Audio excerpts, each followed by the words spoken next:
Assalamu alaikum wa rahmatullahi wa barakatuh. Today I'm doing something with MEND. They are an organisation who helps in a lot of different ways, but one of the ways is like tackling things like Islamophobia, etc.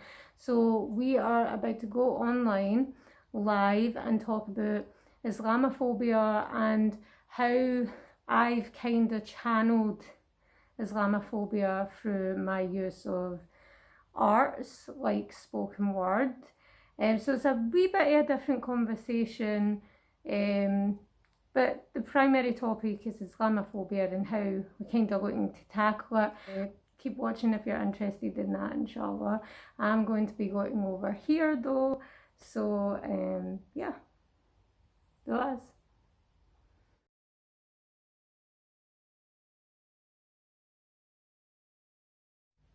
Bismillahirrahmanirrahim. Assalamu alaikum everyone. When it comes to Islamophobia and my kind of view on it, my concern is always, do people outside the Muslim community know enough about it? Do they know the everyday reality of it? Because it is an everyday reality for so many people across the UK and of course the globe now. I think right now that has to be the focus. We've tried to go through Westminster. They've chosen not, for whatever reason, not to recognise the definition of Islamophobia, despite the fact that it is a rising issue. It's not something that has stopped or is currently being suppressed. It's something that is constantly on the rise.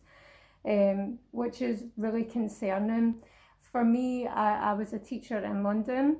The majority of my students were either immigrants or refugees, and within a lot of them were young Muslims. You get from them straight away is their, appreciation and their wanting to get out and contribute and learn and work and just grateful for the opportunity, ready to represent the country they're now living in, and they're almost met with this abrupt kind of discrimination that really kind of puts them off. And for me, that was heartbreaking, absolutely heartbreaking to watch. So many Muslim women would express to me that they want to get out, they want to learn, they want to work, they want to contribute, they want to mix, but they have a fear of doing that because they've already experienced Islamophobia on their way to college.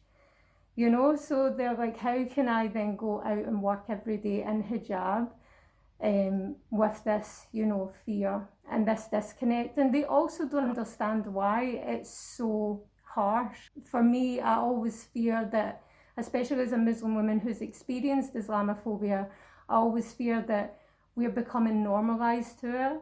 We're just accepting it. When we hear something, we brush it off. And that is I think the worst thing that we can do.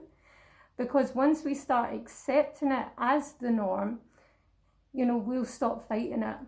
And it very much has to be fought, if not for ourselves, it has to be fought for our kids and future generations who will have to deal with this. When it comes to art, for me, it's just another way that I can communicate the issues and my experiences. And I studied art and design in college. It's something that I do that helps me kind of channel my stresses, whether that's through sketching or painting or through poetry and spoken word. And I find that sometimes hearing harsh things or the harsher things in life, sometimes hearing it through spoken word and poetry is a little bit easier to take in, but it also can find other ways to kind of hit the heart or, kind of strike a chord with people so that people can realise that this is an issue that we all face. Discrimination should be tackled head on, like I was saying, but whatever that maybe, whether it's racism and other things. Art is one form of tackling that, and it's sometimes maybe an easier way to tackle it or have people listen to it.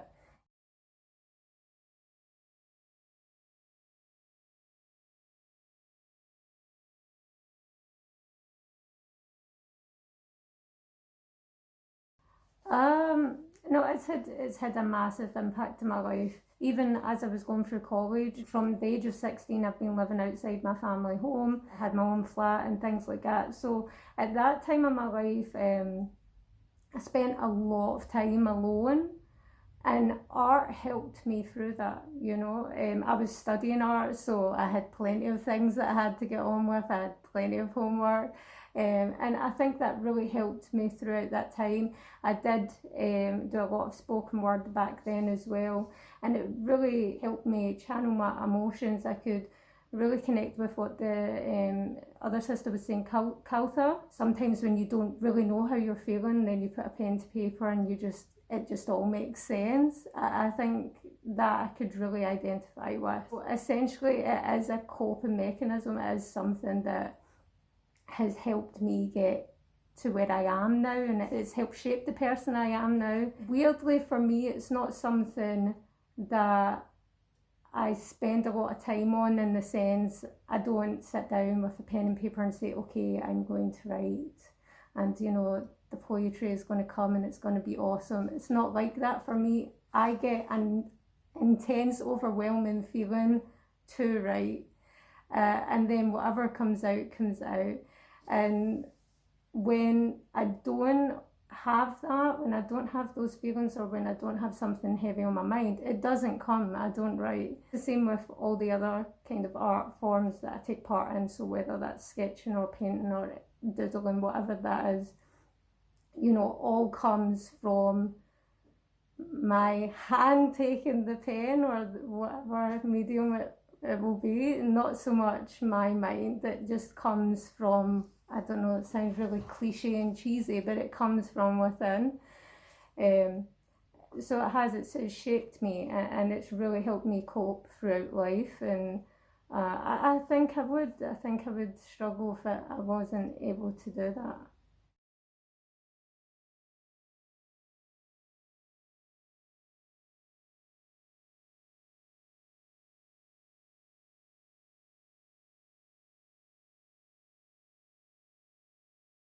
First of all, I have to read it because I never memorise anything because I'm constantly writing. So I will be reading it and looking down, so forgive me. I actually wrote this last night, I'm not going to lie. It just, again, came from within. I already have a spoken word on YouTube called Being Muslim, the Dark Side. Of course, there's no dark side to Islam, but sometimes there can be a dark side of being Muslim, especially when Islamophobia is concerned. So I was intending to read that one out, but last night when I was kind of thinking about the things that I wanted to say on here, I ended up writing. So I'm just going to read it out. I might stumble over my words and stuff, and yeah, sorry in advance if I do. Okay. Out of 10 people I pass in the street, 9 will stare. 1 will roll their eyes and glare. 1 will tell me I shouldn't be there, that I shouldn't be here. 1 will fear me. 1 more out of shock will pretend not to see me, and 1 will be wishing that they can free me. 1 will say that I'm a traitor, that I'm a hater of my genetics, that I'm pathetic and a lost cause. 1 will ask their mate if he should do it, if he should show me how oppressed I am, and through it remind me of my place. 1 will seek answers. They'll ask me why all Muslims are chancellors, why we don't answer the hard questions, and why we keep ourselves to ourselves. Well, I don't know about you, but I'm exhausted. I'm sick of all the fear-mongering, mocking and talking. I'm sick of the caution. Do they even realise that I have a constant set of eyes on my back? Whilst you might be watching my rucksack, do you know that I'm looking back over my shoulder to make sure that there's not a boulder in your hand? Do you know that out of me and you, it's more likely that I will be attacked? Despite the lack of recognition, the stats don't lie. It is a high and rising percentage of Muslim women who say in the UK that they have either been physically or verbally abused. This has become our reality. This has now become our normal. It's now the norm not to feel completely safe. I remember one day the shock on my preteen daughter's face when she heard me say some of the things that had happened. And what saddened me was that I had to prepare her for that. I had to tell my baby that she won't always be appreciated, that not everyone will understand. They might not understand why she covers her hair or face.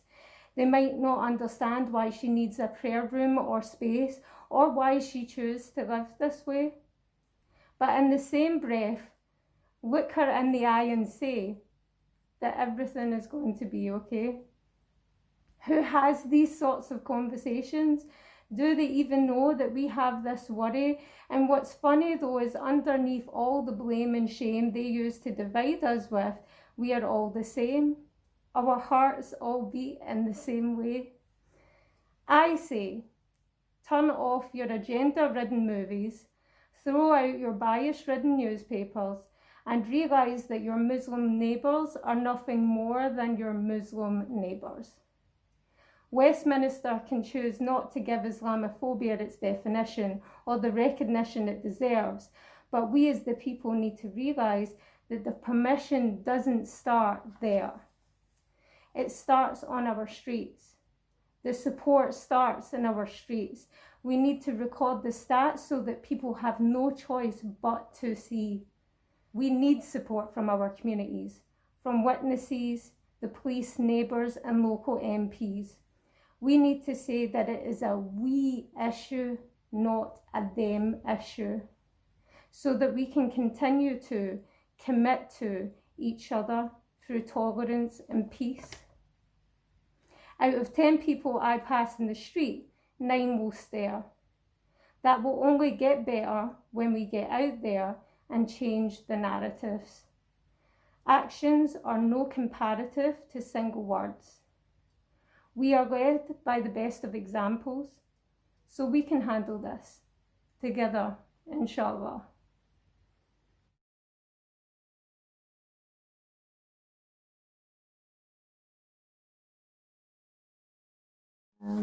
I think, I don't want to say it because Homer kind of said the opposite earlier on. I don't think art is for everyone.